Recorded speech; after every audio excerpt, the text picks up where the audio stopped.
Greetings and salutations, board game fans. The Dice Pirates are back. We've come back from our extended June break. We're excited to share some really exciting episodes with you, and this time we are actually going to be talking about really the history of hobby tabletop gaming, and we're going to take a laser focus onto the renaissance of board games, as it were. I, as always, am your captain Ian, joined by the ever stalwart Matt and our long-time guest Aaron. How you guys doing? I'm doing great. It's so appropriate for me to be talking about the Renaissance of board games because I'm a Renaissance man. People call me that. I'm known as that. You would agree with that, right, Ian? Renaissance man? I think you do call yourself that. I I would mean, like you to spell Renaissance first. It starts with an R and it ends with an assance. there's some passing resemblance to classical depictions of what people looked like in Renaissance times. So Sure. Many people say I look like that anatomical drawing of a man that Leonardo da Vinci did one time. I didn't want to ask about the extra arms and legs because it felt rude. I was hoping you'd bring it up. I ate paint chips when I was a kid. The 80s were weird. Well, before we disturb everybody with that terrible mental image, we are, of course, going to move off to our soapbox topic. So, starting off, Matt, do you have anything for us today? Yeah, I do actually. I want to talk about a new game that I've been playing that's new to me, but not all that new. A kind of I don't know if it's a classic game, but a really well-known one, and that is Tsuro, the cool little game of tile laying and Zen-like paths that you make as you move your little dragonstone down. It's a wonderful little game. I got it for Father's Day. It had sort of been on my radar as like one of these modern classics that you should probably own in your collection, and it just looks so lovely. I've gotten to the point too where now I'm very attracted to any game that just looks classy and cool to have. And I've wanted Tsuro for a while, so I was really thrilled to get it. And I wanted to talk about it, one, because it's really good, and two, I feel like there's something to be said for this niche of like really simple games that play fast. We just don't have enough of those. Games are getting so big and so complex, and it was really refreshing to sit down, to open up the Tsuro box, read the instructions in about 10 minutes, really knew how to play it, but just wanted to watch Rodney do it on how it played, because it's just, are you even getting a new game anymore if Rodney doesn't teach you? So we watched Rodney teach us how to play it completely superfluously, because it was like, yeah, I get it, Rodney. You moved the rock. It's awesome. And then, we played our first game of Tsuro, and it was a blast, and the whole thing took like a half hour. I mean, it was amazing. It's a wonderful little game. If you've never played it, it's a simple game of you lay a tile down that has multiple little lines on it that represent a path, and you slide your stone down one path, and on your next turn, you're going to extend your path. And the goal is to stay on the board as long as possible. If at any point you don't have any other options other than to place a tile that would take you off the board, you lose. Where it gets dicey is if other players play a tile that would force your stone to move, they could send you on a path you didn't want to go down, or even send you off the board and eliminate you. Tsuro is basically 5 or 7 turns of nothing happening, and then about 3 turns of mass chaos every time we play. It kind of starts out very slow.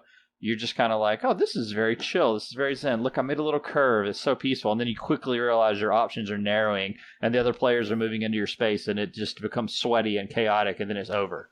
And it doesn't outstay its welcome. It's such a delightful little game. Like you said, like it really is. It's so similar to those games you used to play as a kid, like on the back of cereal boxes, where you would try to find the one path that would lead to the correct answer. Because, yeah, you have these interlocking paths, you have all this going on, and it's such a fast game. Like you said, there's something to be said about these simple games.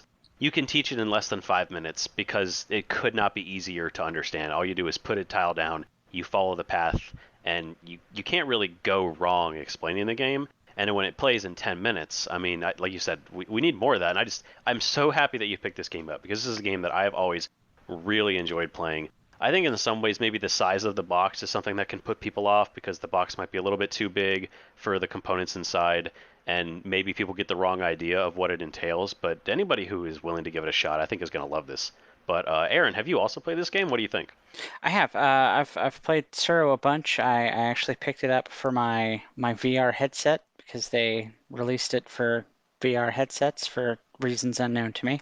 Abstracts really hold a special place in my heart. As much as I love a big, crunchy box full of miniatures and cards and separate rule books and all that good stuff, there is really something wonderful about a game that is, like you said, Matt, you open it up, the rules is on a single piece of paper that you don't even have to flip over, and you're into it. A game that I play with my son pretty regularly is Santorini, which is very similar. It could be abstracted to just, shapes and tiles. It's a very simple game mechanically, but I think where it shines along with Tsuro is there's so much decision space still within that very limited amount of, I don't want to say limited amount of game, but there's not a whole lot that's happening, but there's still hugely impactful decisions that you won't really know the ramifications of until 2 or 3 or 4 turns from now. Oh yeah. Especially with Tsuro, because you can get 5 or 6 people playing at the same time, and that just devolves into absolute chaos.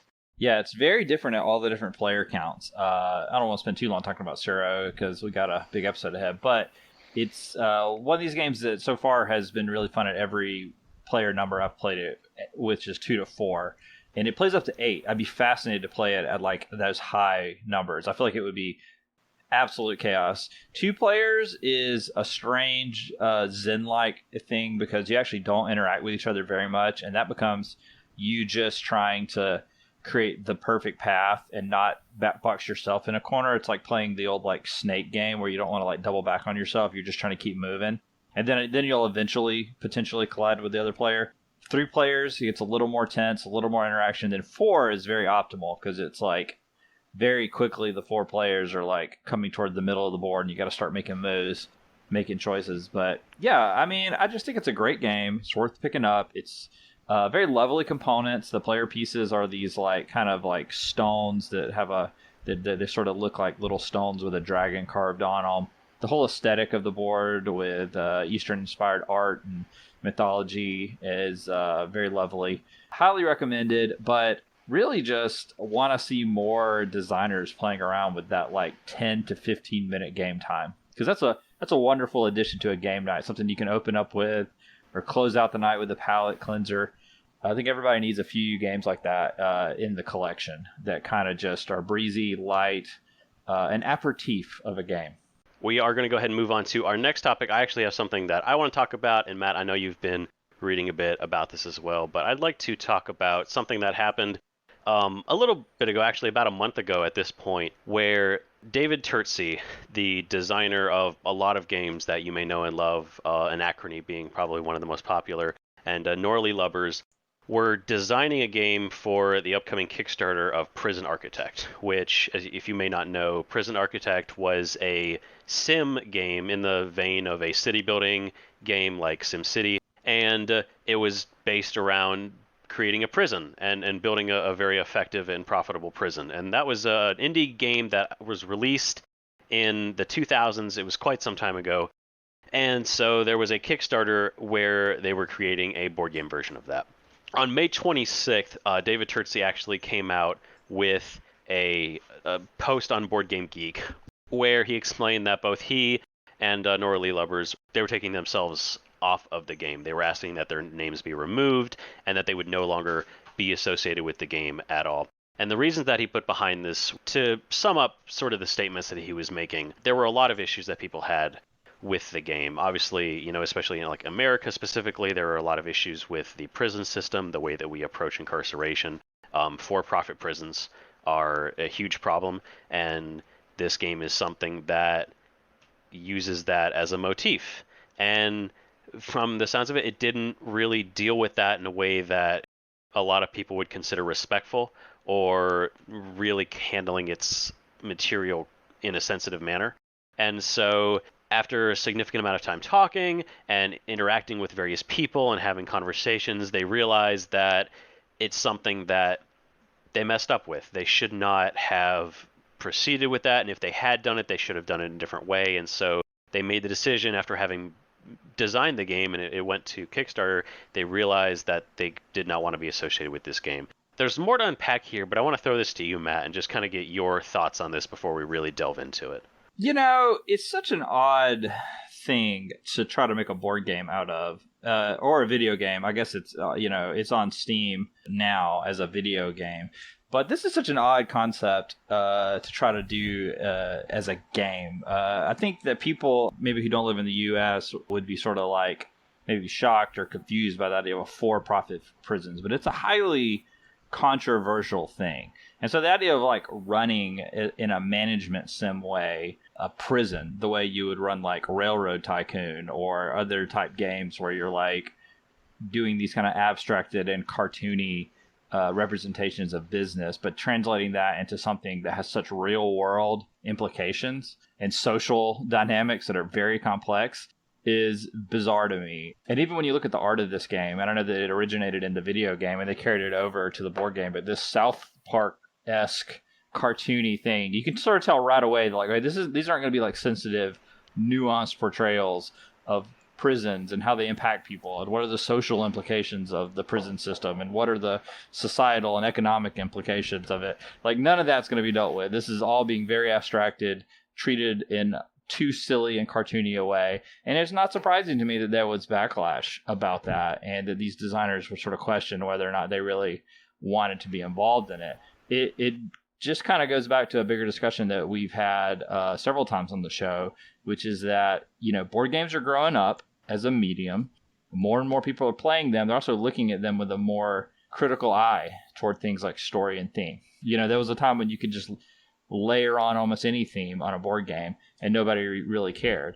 When the original version of Five Tribes came out, they had slaves in the game that you could buy in the marketplace, which is bananas. Now, admittedly, that was changed, but, games are growing up and you just can't do these abstractions of complex social issues like that and not expect people to ask tough questions of you. And if you don't have good answers for why you're doing what you're doing and how you're going to answer those things, you just don't need to be touching these highly charged themes. I have to agree on that. And one of the things I want to point back to the post that David made on Board Game Geek, and I highly recommend you to check this out and sort of get a feel for what he was saying here. But one of the I do want to quickly point out a quote that David did make in this article, though, where he says, "We shouldn't make this game because the daily reality that it is reminiscent of casually slips over and is making a lot of people uncomfortable, angry, and sad. And if we persist, we are excluding those people and would make us fail in our stated goal of including more and more people of the more and more diverse kind in our community of joy and cardboard." This is one of those things that we have talked about before, in the study that you shouldn't be pushing people away. Making something that actively will make people uncomfortable, unless you have a very, very clear idea of what you're doing with it, and it's not something that you're just trying to do, I think is the wrong way to approach. It is interesting, within a board game specifically, you have win states, and you have win conditions, and you have some things that are better than others. And so especially when you bring that into a situation where you're talking about prisons, well, I mean, very similar to the game, you're probably going to have, okay, well, some prisoners are more profitable than others. How can you cut down on maybe the amount of money you're spending? Things like that. It's trying to gamify something that can be as brutal and already in some ways gamified as prisons is, I think, a very difficult place to be. And I definitely applaud them for being willing to take a stand like that and pull themselves away from this game.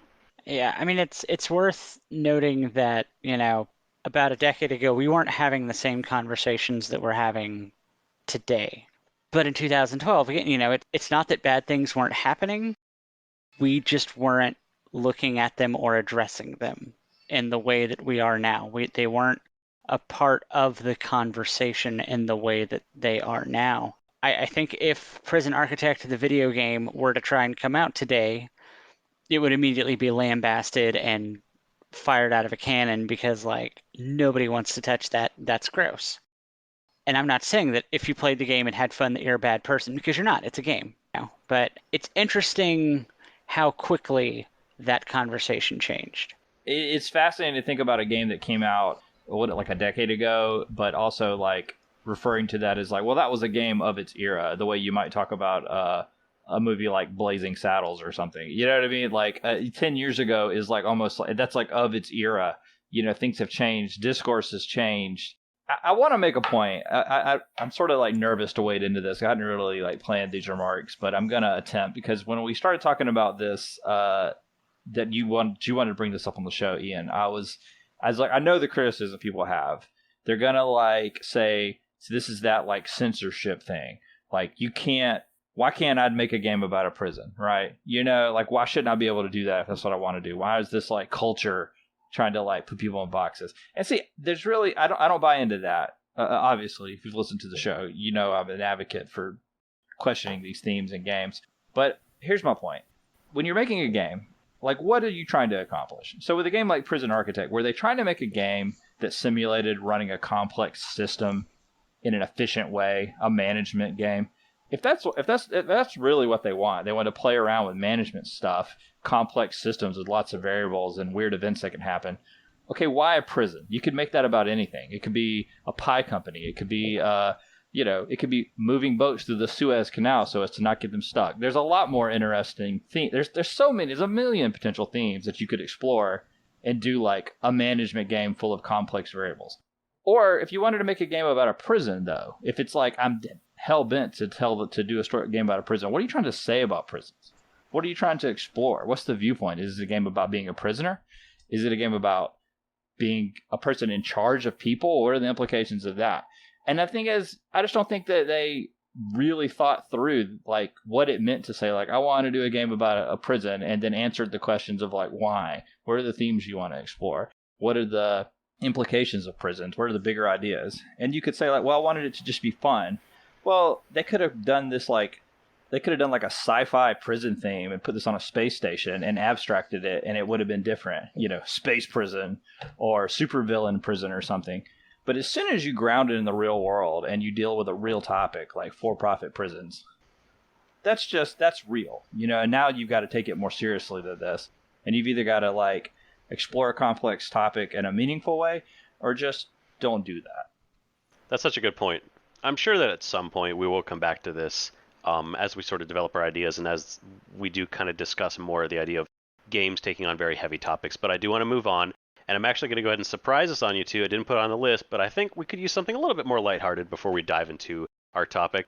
It's no surprise that games can get very complicated, and sometimes reading a rule book can get really interesting. So, not so much of a game, but just as a fun moment, I want to share with you guys just a couple segments from a few games where what I like to call like kind of the Cones of Dunshire moment. You know, if you've ever seen Parks and Rec, you may remember the scene where Ben Wyatt creates the Cones of Dunshire, a board game needlessly intricate, incredibly complex, and makes no sense when you're listening to the rules. So I'm going to read a couple excerpts from a few different games just to kind of throw you guys out there. I think this could be fun.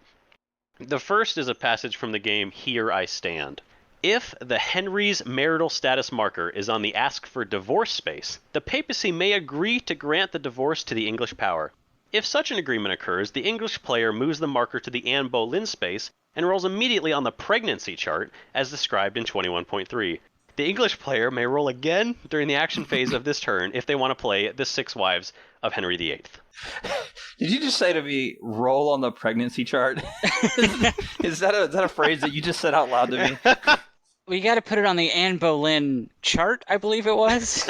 No, it's the Anne Boleyn space and then roll on the pregnancy chart. Excuse me. It's not something that I'm asking you to do, but something you'll be asked to do multiple times during a game of Here I Stand. The pregnancy chart is actually something you will refer to quite often. What is on the pregnancy chart? I need to see the Here I Stand pregnancy chart. The pregnancy chart specifically relates to, I believe, whether or not the wife of Henry VIII will have a child, whether it will be male and survive, or whether it will be male and sickly and die, or whether it's a female. I believe that's the gist of it. I'm sorry, you rolled on sickly male, which was also my original Hotmail address, sicklymail@hotmail.com. So I pulled up the Here I Stand pregnancy chart, and if you roll a 5, partial success, a sickly boy is born, though the Blessed Queen dies soon after birth. A sickly boy is born.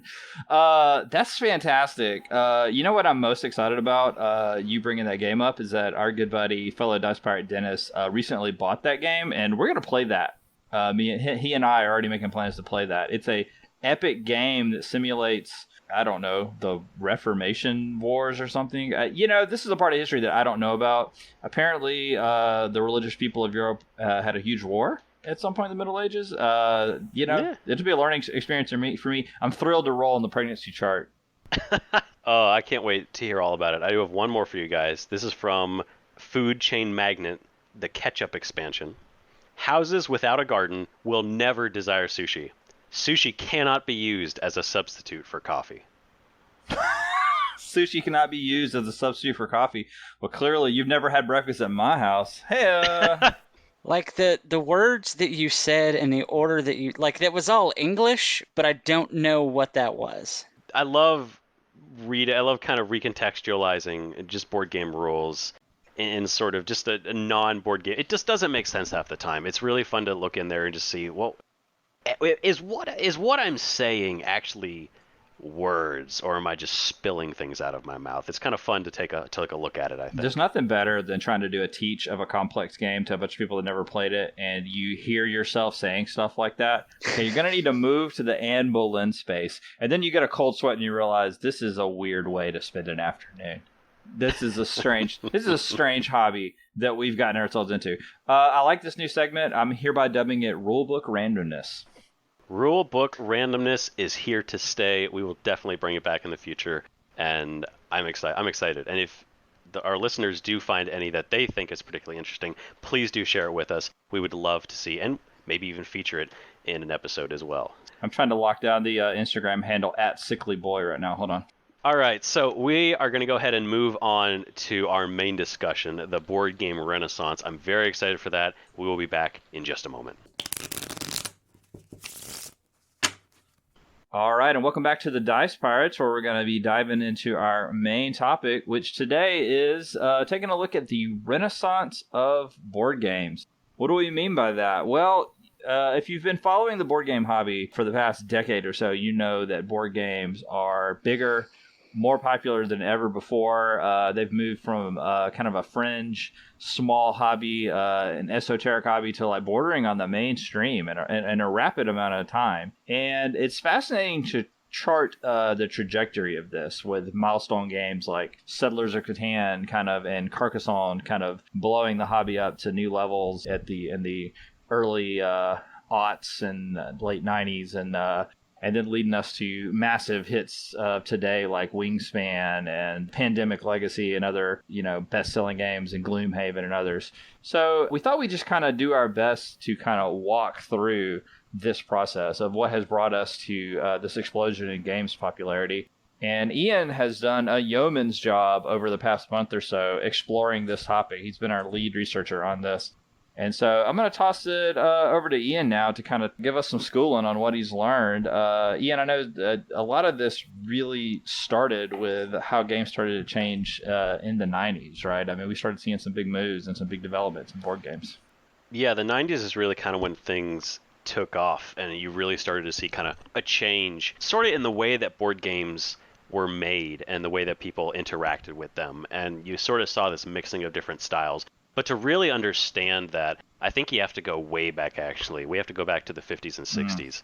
We're going to talk a lot about sort of the Euro versus American style of games. The American style of games, obviously, being fundamentally based in America, the North America, a lot of the games that we played growing up. And then the Euro games, I'm going to focus mostly on Germany because Germany tends to be where a lot of this sort of epicenter of gaming happens. Sort of most of the major designers came out of Germany originally. And of course you have, awards and prizes that they pioneered. So we're going to focus on sort of those two. I want to kind of break down what we mean by the different styles of these games, what people traditionally think of. So when you talk about American games, especially before the 90s, you kind of had three distinct styles of games. You had D&D, obviously, which, is a game in and of itself. That's not really in hobby tabletop gaming.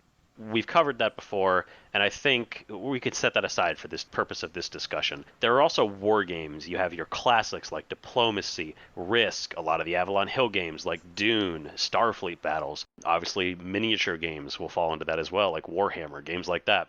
And then you also had family games, like your Mousetraps, your Don't Break the Ice, Perfection, games like this. What are your guys' like reminiscence? Like, what do you remember? I know you guys are both, about 100, 200 years old. What do you guys remember, from this period of growing up and the games that you played as a young child? Like almost everybody, I grew up with the family games primarily, like Monopoly, Mousetrap, Trouble. Is there honestly? Can I pause really quickly and just say I don't know that even modern board gaming has given us anything as tactily satisfying as the Pop-O-Matic bubble on a game of Trouble. Just ka-dunk, and the dice like plumps up. You can buy a full D&D like 7-piece set In a of Pop-O-Matic Pop-O-Matic bubble. D20, D10 Uh, percentile. They're a little bit expensive for the joke because that's you pull that out one time and you set it on the table and then you roll initiative and then you immediately put it away. no, you pull it out and you use it for all of your rolls because it's amazing. Okay, sorry. So so I grew up playing a lot of the family games like everyone else did, but I had these. I'm a little bit older than you guys by a few decades or so, and I had some early brushes in my life with this kind of emerging board game renaissance to come. I remember playing some hobby board games as a young wee lad that were sort of at the forefront of this. There was a board game that you need to Google called the Omega Virus that Milton Bradley put out in the mid 90s. That is this talking robot thing where you're trying to like move your little spaceman through the station and shut down a virus from taking it over. It's incredible. It's one of the coolest like things you could have ever gotten as a kid. But even then, you sort of saw like that sense of like board games being more than just rolling dice or moving down a path. I had some kind of early brushes with like Hero Quest, which I've talked about on the show, and just how that completely changed your mind and probably turned me into a fantasy nerd. So, yeah, I mean, but like most people, just played a lot of really bad games of Monopoly, really endless games of Clue and Life, and just really had no idea how big a part of my life board games would become when you think back on those early years. Yeah, so something I kind of want to pick up, like that you were talking about, is this idea that a lot of American games tended to be very roll to move. You roll your dice, you move your mice. Mm-hmm. It's very rooted in that idea. Shoots and ladders, Candyland.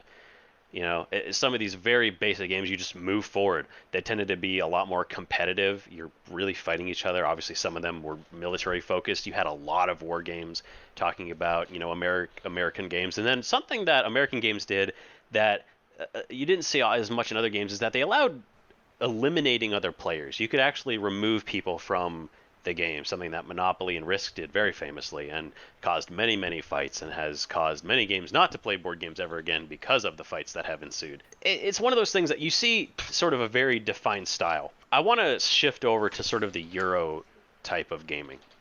And this is something that in general has been more focused on economy driven gameplay. There's more dynamic mechanics in play with often like a simpler theme. It's not the theme is not is more of a veneer that you see over top of it with the mechanics really shining. There's engagement of the players. There's not as much take that. And so you try to keep everybody involved. You don't really see elimination between different players. I think that's something to really look at.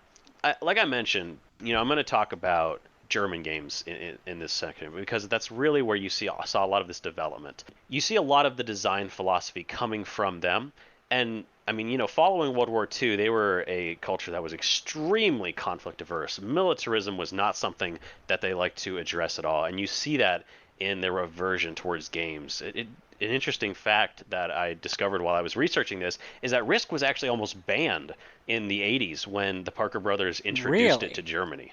Yeah, there were several different groups that actually protested the inclusion of this game, and it was actually put on a list of games that could potentially incite youth towards violence before the Parker brothers sued to have it removed. And they did eventually win. But just the fact that you see these groups actually taking such a firm stance against a game like Risk is very illustrative, I believe, of sort of their approach towards games in general. That's really fascinating. I mean, one, they should have banned Risk because it sucks, and board game design would be much better would have advanced faster if it hadn't been for Risk. No, no, I'm just kidding. Sort of. Classic Risk does suck. Okay, I have two thoughts on this. One is it just occurred to me in the moment because of the conversation we just had about Prison Architect. It's really interesting to think that people have been critical of games introducing real world themes for as often as that has been going on. I mean, this idea, think about when Risk was coming out and the fact that we were coming off of an actual world war with cannons and people had great devastation marching across Europe and the world. And then seeing that like scaled down to this abstracted state and then sold as a thing to kids, that would have been shocking. You know, that would have been as shocking to their eyes as us seeing a game trivializing the complexities and social dynamics of the prison system. So it is sort of like funny to me when people act like this is some kind of new thing, this like questioning of games and what's appropriate for a game to do. It's been going on as long as games have been around, and that's one reaction I have to that. The other is it's fascinating to me the implications of how this kind of opposition to conflict in fighting in games radically transformed game design in Europe as opposed to America. American games just got more and more into dice and fighting and conflict, and European games were like, let's make some games about sheep, man. Let's make some games about making cheese, growing hops. The hardships of early 16th century farm life.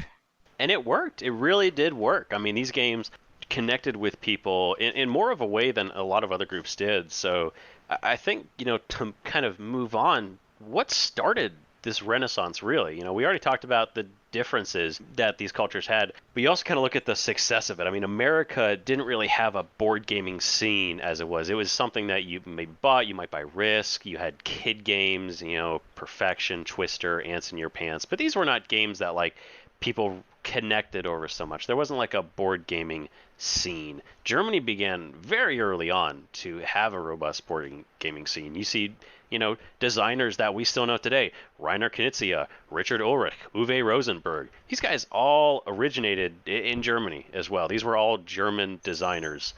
And in 1978, the Spiel des Jahres Awards were created. This is the most prestigious of awards that a board game can get, and it still is to this day. The first award given was actually for Hare and Tortoise in 1979.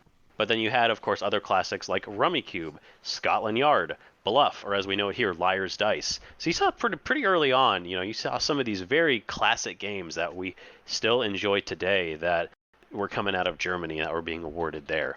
Of course, in any discussion where we're going to be talking about the renaissance of board games, we have to talk about Settlers of Catan. Before we dive into this, what do you guys think about Settlers of Catan? What's your experience been with that game? Did you play it early on, or when did you first start playing that game? I did not play Settlers until I had been playing modern board games for years and years. I think that for a lot of people, it's kind of like the first modern game that they play. And in the same way that you still think that Gummy Bears holds up as a cartoon, they think that Settlers of Catan holds up as a board game. And I would firmly disagree. I think it is trash garbage. It is far too luck dependent. There's some hardcore first player advantage when it comes to the setup of the board. I will play it if that's what everyone else is playing, but I will not enjoy it. And that's my spicy take for this episode. I think you're a little harsh on this, and I will respond to that in a minute. But of course, I think Matt has something he wants to say. I think I'm going to predict that I'm going to land somewhere between the two of you on Catan. But I had a similar experience as Aaron. I didn't play Catan until after I'd played a lot of other hobby board games. I jumped into the hobby with much heavier stuff. And Ian, the first time I ever played Catan, I believe was with you, actually. Oh, wow. Maybe not. Maybe it was the second time, but an early time I played it was with you, because it had just escaped me. It was not on my radar, although I knew what it was. And playing it after playing like other games that were came after it is a little bit like when you go back and watch an old like Buster Keaton movie, and you're like, I understand that these were revolutionary and shaped modern cinema, but also this doesn't feel like it's speaking to me. That But was the my sort of train coming at the camera is not as impressive. as it was. Yeah, I will say this though, after having played it a few other times, I've come to appreciate its charms and realized its value as like bringing people to the table that would never play Terra Mystica or some other insanity like that we play in the hobby scene. Then they're not going to sit down and play Dune with us or some kind of craziness. But like, okay, I've heard of Catan. Catan makes sense. There's dice. I get this. Like it does smartly bridge the gap between casual and heavy in a way that it does make it really has a place. And I've come to enjoy it a lot more the more I've played it and appreciate the fact that it has a little bit more complexity. I still think its biggest shortcoming are those dice, man. Like, you can just get hosed and just not have the luck, and you just can't win. Yeah, I mean, there's definitely some archaicness a little bit that you could look at to the design of the game. I imagine that most people have played Settlers of Catan, like the dice, what's going to roll most of the time. But yes, the dice can be rough. But I think it's important to look at Catan more as a trading game than anything else. It's less of a game that focuses on the dice, because you're never going to be able to build the empire by yourself. You have to be focused on the trading and what you can get out of other people. But of course, yeah, it does rely on dice rolls. But I think this illustrates a good point that I have, which is that I think what we've seen in the renaissance of board games, and one of the biggest strengths that games have now, is that we've seen this marriage of the American style and the European style. We've seen more dice included with games that have very Euro style, very Eurocentric like mechanics, games that are kind of focused around economics. You've also seen a lot of narrative that has been thrown into games that has really tied a lot of disparate mechanics together. And I think when you look at Catan, you can see a lot of these things as well. It took a nice, solid concept and gave people a reason for what they were doing and, building a new colony, but also introduced just enough, easiness, just enough simpleness to it that people could really get into it and connect to what they were doing, but also not be overwhelmed by complex mechanics. Interestingly enough, the designer of Settlers of Catan actually he was born in America, and he actually moved to Germany because he was involved in the American board gaming scene. As it was, he actually did kind of self-publish a couple games that he would send off to people. He decided to move to Germany actually for various reasons, but one of the reasons is he did want to get more involved in the larger scene there, and of course, we've seen the results of that. It's important to remember that Catan is kind of a focus point, and we look at that a lot, and that did kind of kick things off. But we really didn't feel a lot of the impact until really 2000 and later, because it took a little bit of time for people to realize the effect that game had. I mean, you still had a game like Munchkin that came out, very American style game. I mean, very luck based. It's really just like you're playing less of a game, and you're just sort of watching the chaos ensue. Munchkin's really the perfect representation of the phrase Ameritrash. I feel like that word's kind of fallen out of favor to talk about games in the American tradition because it's a little pejorative. But, it came about because of games like Munchkin, which, are very love it or hate it, right? Like it's highly thematic. It's juvenile in its humor. It's extremely conflict oriented. You are out to screw over your other players. It's fighty. The entire game is kicking down doors and killing. And it is random.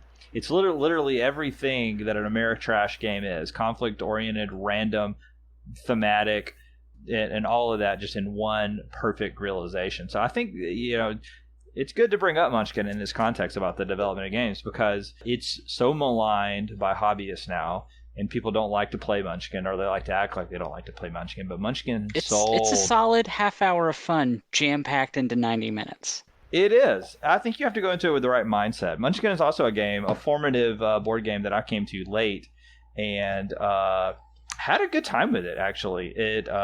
One of my favorite things that's happened in our entire history of gaming was a game of Munchkin that ended on a completely absurd card that basically allowed a player to just skip ahead and win. And it specifically said on the card, and if this card lets you win, say nah, nah, nah to the other players. It was hilarious. I mean, when Munchkin works, it works, but it can also be, brutal. Oh yeah, no, that game is, it can be hit or miss depending on what you're expecting, and of course, the randomness. But I do like, so you pointing out, it's very American in its style because it points out that you still had these games that were very popular at that time. Of course, Aaron, I know you mentioned Carcassonne. That's a game that came out in 2000, really sort of popularized the worker placement approach. You guys can't see it. He's giving a big thumbs down. I want to really push back on that, Aaron. Carcassonne still holds up today. It's an amazing game. It is a tried and true of the worker placement and, tableau building sort of scheme. I think you're 100% wrong in writing it off. The game has a massive depth of strategy. You can be good at the game. You can absolutely, especially if you tweak it a little bit. I think the game holds up to this day. Oh, so the game is good if you fix it, because that's what I just heard you say, that you have to fix it to make the game good, which feels like not a good game. No, I will say, in fairness to Carcassonne, don't at me. Not that you could. I don't put my social media handles in this podcast. I will say, in fairness to Carcassonne, the first time I played it was with somebody who had, I don't know, 5 or 6 expansions and was too lazy to separate them. So Oh, it was a slog, to be sure. Carcassonne does suffer from too many expansions. I think that there are a couple ones that really enhance the experience, but you do see a lot of bloat in the later ones, just adding mechanics for no reason, just making the game more complicated and making it take longer. I will agree. I think the more expansions you add, the less you're going to enjoy the game. But moving on, of course, you did have around this time Puerto Rico actually came out. I don't want to spend too long on this one, but I think it's notable to point out this is one of the heaviest games that actually garnered attention until about 10 years later when you started seeing games like, Terraforming Mars and games like that. So it's notable that this game came out quite early for its time, I think, and a lot of people do still really enjoy this game. Yeah, this is on sort of my I don't say bucket list. I think I'd be fine not playing it, but it's on my list of games I want to catch up with. I've never played Puerto Rico, but I know enough about it to know the innovations that it brought to the space. And I think even though now it would probably get some pushback on its colonialism theme and not being as quite as nuanced in the way it did it, but the way it took those like engine building mechanics and applied them to an economic setting on a bigger scale and with more complex mechanics. Yeah, this was a really watershed, I think, sort of moment in games getting more complex and more interesting in the types of things that they were trying to do. So the next game that I want to point out came out in 2004, and it is Ticket to Ride, something that I'm sure a lot of people have also played. And this sort of finishes off what some people call like the Holy Trinity of sort of early board games. You have Catan, Carcassonne, and Ticket to Ride. 3 games that are fairly easy to get into. You can understand them pretty simply, and honestly, when you're talking about like games that most people have played, if you're talking to somebody who plays like a decent amount of games, those are games that most people have played. I think those are pretty standard games, and they all of them really sort of brought new things to the table. And so these games really paved the way for the games that followed them. When you look at the attention that board games were getting at this point, before this, like when you're talking about these previous games, the average reviews that a board game would get were probably between 5 to 10,000. After Ticket to Ride comes out, you see this skyrocket to board games that come out are routinely getting 20,000 more reviews. And while that may not be the best metric, it just points to how many people are playing a game and are interested in actually going to review it afterwards. It does speak to how many people are becoming invested in this idea. You have games such as Power Grid that are coming out. You get more popular medium weight games. You get a game like Turn in Taxis, kind of the sort of predecessor to like the Brass style. And Agricola, of course, still one of the more popular, worker placement, tableau building games. A very, very solid game in its own right. So you really see this sort of ramping up of these popular games that we see. The next spike I want to kind of focus on is in 2008 when you get 3 huge games. You get Pandemic, Dominion, and Dixit all in the same year. And understandably so, after this, you see a massive surge in sort of the popularity of games. Pandemic, of course, becoming one of the most popular games ever, being followed up by numerous sequels, being one of the best legacy games to come out. Dominion really kickstarting our modern day, card building, the deck building genre, and then Dixit, an incredibly popular party game that people still enjoy that actually does kind of bridge the gap into being a game. So when you look at this year and you look at kind of what came before, you can really see the progression of games as you move forward. And Dominion, I mean, you'd be hard pressed to point to a game that has been more influential, that has had a greater impact. I mean, obviously every game can trace its, mechanical origins back to something. But Dominion showing up and inventing deck building that has been spun off in so many different ways and re-implemented by so many different games. I mean, Dominion, not only did it have a huge impact on just board games moving forward, there are hundreds, if not thousands, if not tens of thousands of games that can trace all the way back to this one in particular. And it's a game that, like, is still in print. You can still go buy it. People still play it. It's still popular. As far as I know, they're still putting out expansions for it. Like, for a game to be that early, that monumental, that successful, and it's still around is just absolutely crazy to me. As you can tell, I do enjoy deck builders. Dominion's huge. That's actually an insane triple header that you just listed off, and it shows you, I think, as you're working through this narrative of the board game renaissance, this is a fascinating moment because these are three games that are all doing three distinct things that you've never seen before. And so now the creativity behind game designers, the sense of innovation in this space is like really ramping up. Obviously, like Aaron just said, Dominion invented deck building, a genre unto itself that remains tremendously popular. Pandemic, I don't know if you can't quite say that it invented the cooperative game, but the mechanics, the way it dealt with like an escalating threat system, an escalating and expanding threat system, and now you have to collaborate and share information to try to defeat it. How many other games now, from something like Dead of Winter to Spirit Island, all kind of have their DNA from Pandemic? And then Dixit, this crazy interpretive picture thing, nothing like Dixit before. It really have been very few games like it after.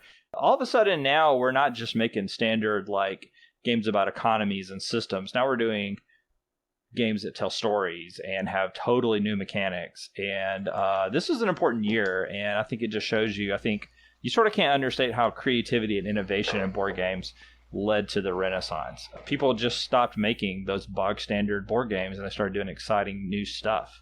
For sure. Pandemic was definitely one of the first games, one of the first of this popular, board game that told a story just by you playing it. There were tabletop role-playing games, there were war games where there was this emergent story that happened where you would be recounting it to other friends who were familiar with the game later.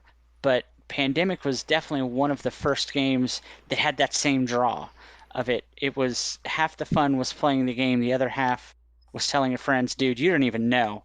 Like, we almost had North America locked down, and then Atlanta just exploded, and then that spread out, and then that spread out. We were down by 3.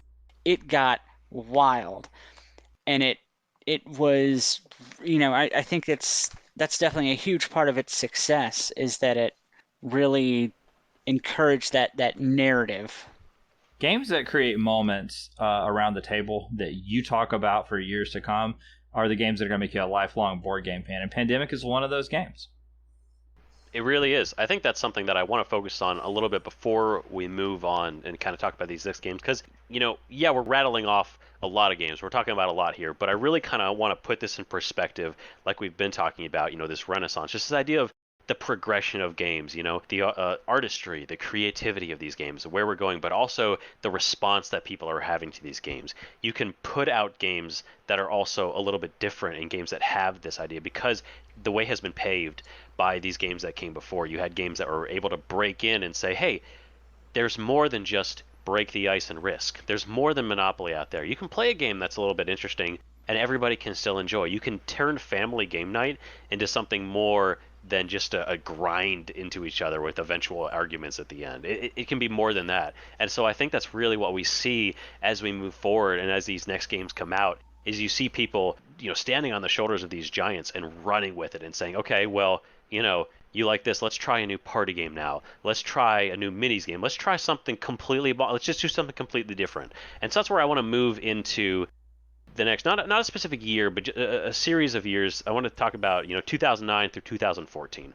So many games came out that we still play. You had Small World, Seven Wonders, King of Tokyo, Love Letter, Sushi Go, Cards Against Humanity, Splendor. These games came out within 5 years of each other. We still talk about all of these games today.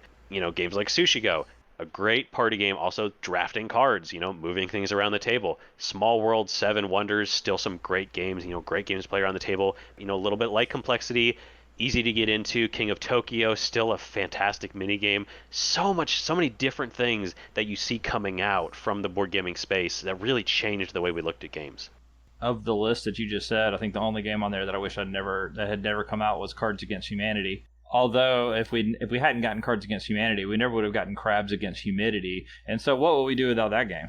Cards Against Humanity, I think, is a poorly maligned. If you are friends with the sort of people who that's the only game that they play and they play it for 5 hours every time you hang out with them, I mean, any game you would be tired of. If you played Blood Rage for 5 hours every single week, eventually you would bad talk Blood Rage. It's just the Cards Against Humanity.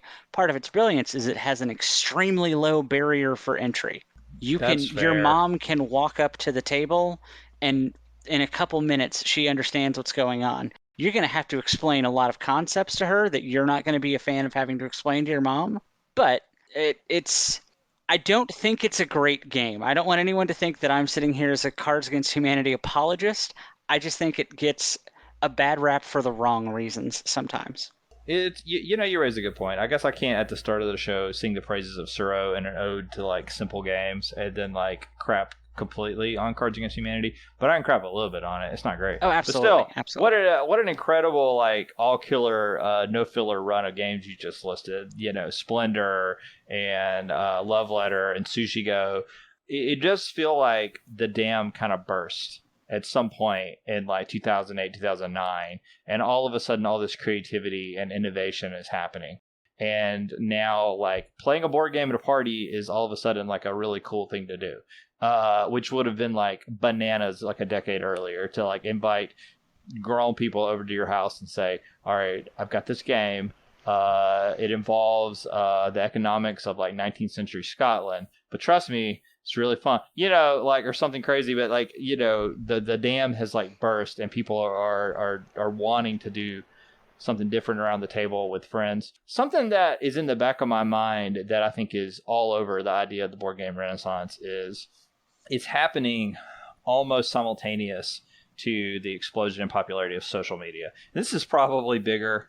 And this isn't on the carefully planned outline that you made, Ian. But I just want to kind of put it out there that it's fascinating to me that when you said like 2008, 2009 was that big year with those, and then on into 2014. Well, that's also about the time that Twitter launched in 2019. And so social media is happening. And I'm just wondering if there's some kind of parallel between our lives getting increasingly digitally connected and ephemeral, and then people wanting to do something physical and look people in the eye. Somebody smarter than me could probably write an interesting sociological experiment with that, but I really do think that there's an interesting parallel that at a time when our lives are getting increasingly fast-paced and digital, we are craving experiences where we look each other in the eye and play with cardboard and plastic again.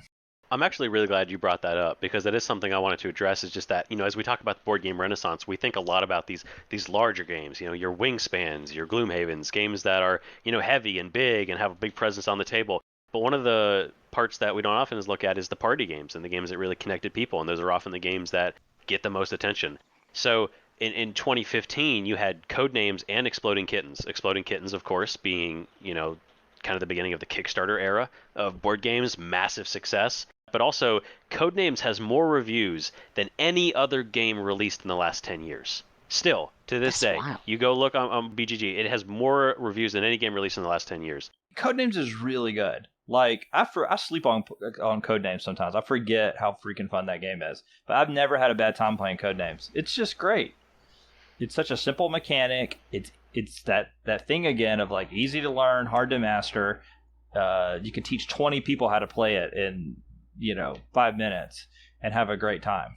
To roll back just a little bit, tie together several points, several things that have come up this episode. Matt, going back to your point about the impact and importance of social media, one of the things that got me into tabletop board gaming, and I know a lot of other people, was the YouTube show hosted by Will Wheaton, Tabletop, which in its first season, I mean, the first episode was Small World, second episode, Settlers of Catan, the third episode featured Tsuro.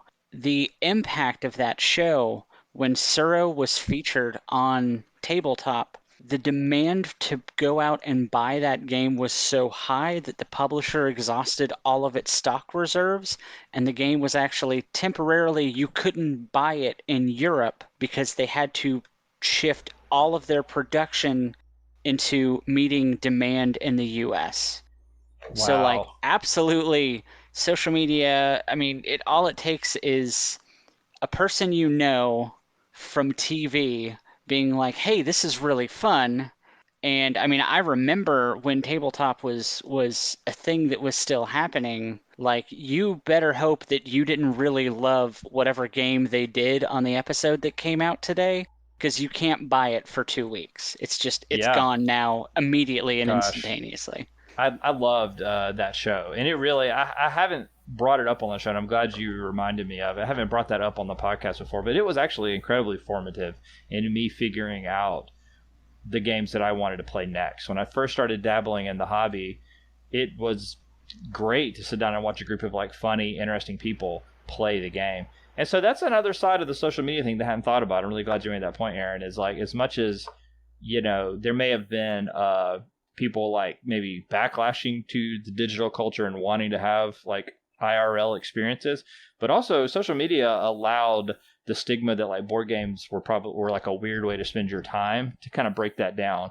because you could see people having fun playing them in like pictures and videos or shows like Tabletop. Like all of a sudden it was like, oh, board games aren't what I thought they were. They're much more interesting.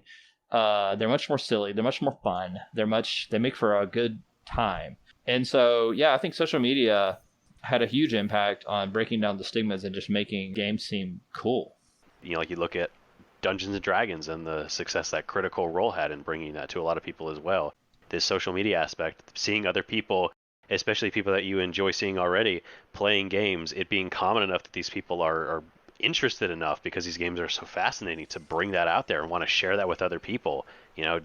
What we see on Instagram with so many people sharing their games and some of our favorite content creators, it's amazing to watch these people and really get a feel for how much they love it and how much they want to share with other people.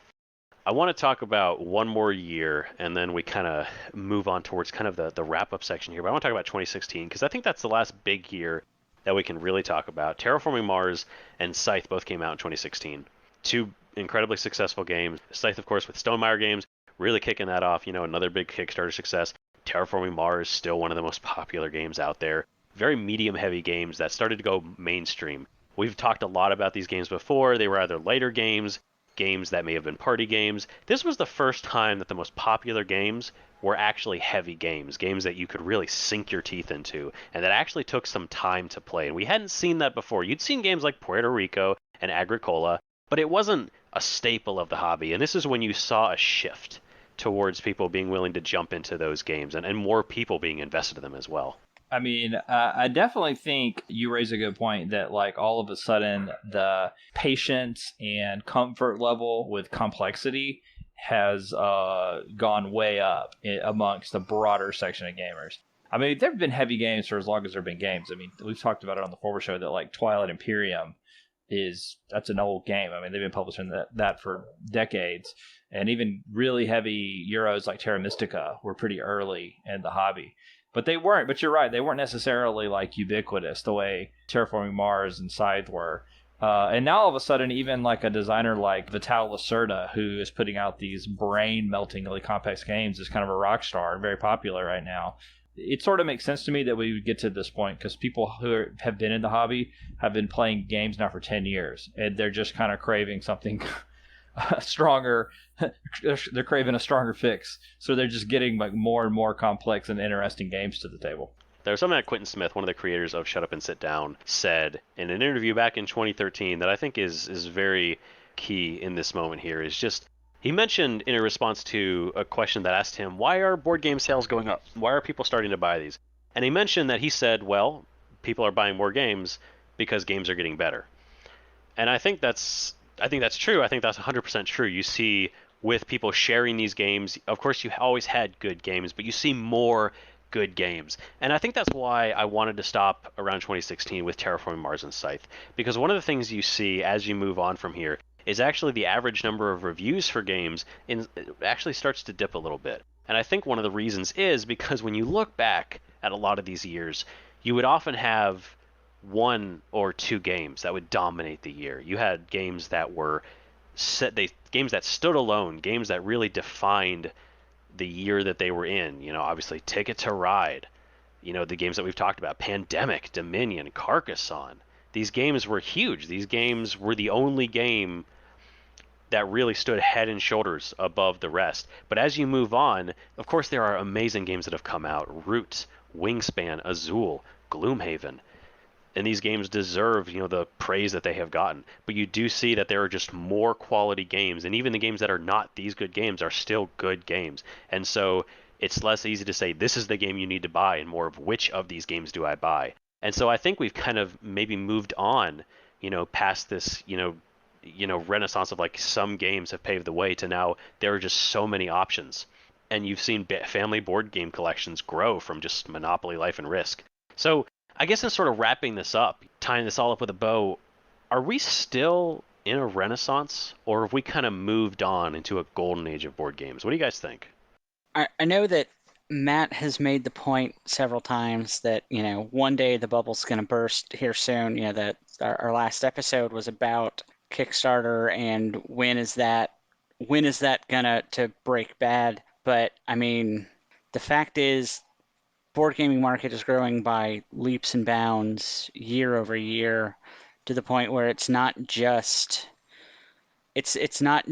your store that sells magic cards and comic books. You can go to Target and Walmart and even, at least in my own personal experience, Kroger of all places. My local Kroger has copies of The Quest for El Dorado on the shelf, which is just hog wild.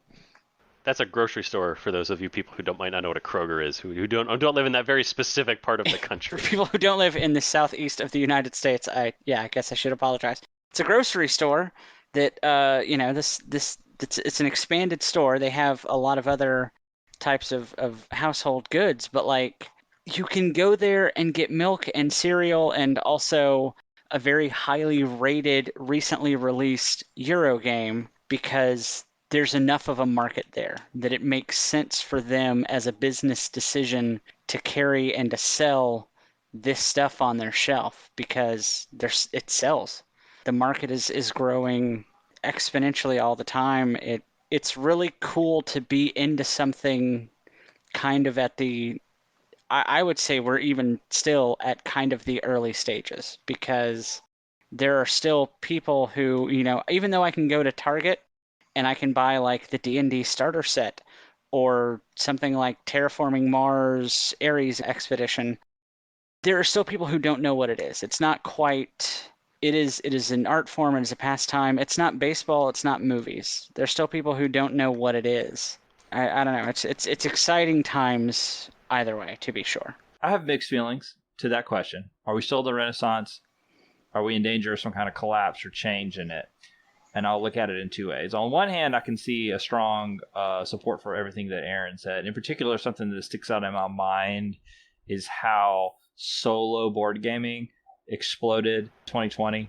And so now you have even this like new layer of interest and excitement around games that didn't even I won't say didn't exist before, but like was very niche and is becoming like an almost integral part of the hobby, the solo play experience. It just shows you that the hobby's still innovating, still finding new ways to attract fans. And the social media scene of interconnectedness and community around board games is still so popular, especially on Instagram and YouTube. And so on the one hand, it is very plausible to me that like we haven't even seen like the peak yet of how big board games are going to be. There's also a part of me, because I'm an old head and I've seen it before, that this sort of makes me feel like the way where comic books were in the 90s when there were comic book stores opening up everywhere all across the country, even in like the little small towns in the southern US where I grew up. Like there were comic book stores and you could buy comic books at like every drugstore and every drugstore and supermarket. You know, you had these major cultural events like the death of Superman that were like on the news and people were like lining up. And then just almost overnight, the comics industry in the 90s collapsed because it got too big. There was like hokey gimmicks. There was like artificial scarcity and all these things that just kind of caused a backlash and the industry collapsed. And really, like, people forget that Marvel almost went bankrupt and sold all their properties off. I mean, we could have very easily had DC buy all the Marvel heroes, and then if it wasn't just for the stroke of luck of them like having the first blush of like movie success, and then like now here they are. I sort of see could that same thing happen to board games? Like it's really big right now. You can buy a top quality board game at your local grocery store, but is that sustainable? I don't know. You know, I think there could be a shift, particularly if like prices get out of whack or if there's gimmicky things that turn off consumers. I don't know.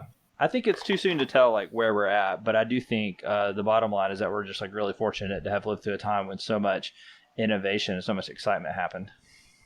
It's going to be very interesting to see where things do go. I think one of the biggest changes you're going to see is definitely going to be in how sort of the production side of things changes. I mean, you look at, you know, groups like Asmodee and the groups buying Asmodee. I mean, I think that's going to be the biggest change, is the companies coming in. When board gaming gets this big, there is always going to be larger groups, larger corporate groups that are going to come in and are going to try and make money off of it. And so how we weather that, I think, will be very emblematic of maybe how what the future of board games will be. But like you said, regardless of what happens, I think one way or another, we've gotten to the point where we consistently see amazing games. We are seeing new designers. We are seeing very varied designers. You know, we've already seen this incredible, you know, blending of different styles and different cultures, and it's given us this amazing renaissance. And I think it's going to be really exciting for us to see what comes next. So that's our episode on the board game renaissance and really in some ways just kind of the history of the modern tabletop gaming as we know it. We want to thank Aaron once again for being on. It's always good to have you here. We appreciate it. Matt, if people want to reach out to us, where can they get in touch with us?